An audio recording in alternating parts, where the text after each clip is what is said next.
একটি লোক শীতের মধ্যে একটি বাড়ির সামনে বসে আছে, চারদিকে প্রচুর বরফ পড়ছে, লোকটির গায়ে কোনো কাপড় ছিল না। ধনী একজন লোক হাঁটতে হাঁটতে তার সামনে এসে দাঁড়ালো।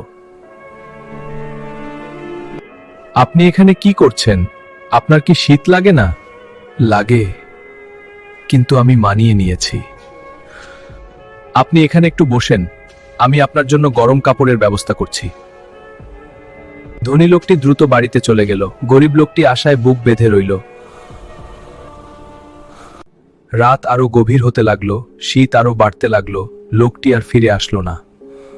ধনী লোকটি তার কথা ভুলে গেল। শীত সহ্য করতে না পেরে গরিব লোকটি মৃত্যুর কোলে ঢলে পড়ল।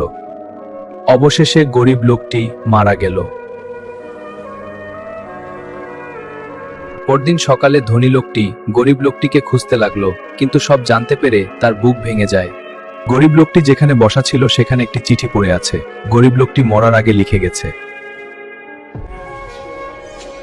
ভাই, তুমি আসনি বলে আমার কোনো কষ্ট হয়নি। কষ্ট হয়েছে এই ভেবে আমি শীতের সাথে মানিয়ে নিতে পেরেছিলাম, কিন্তু তোমার কথার সাথে মানিয়ে নিতে পারিনি। যদি আবার কাউকে কথা দাও, দয়া করে ভুলে যেও না। সব মানুষ প্রচন্ড শীত নিয়ন্ত্রণ করতে পারে, কিন্তু ভাঙ্গা আশা নিয়ে বেঁচে থাকতে পারে না। সেদিন সে বুঝে যায় কিছু কথা কাপড়ের চেয়ে বেশি দরকার, কারণ কথা বাঁচায় আর ভুলে যাওয়া মেরে ফেলে।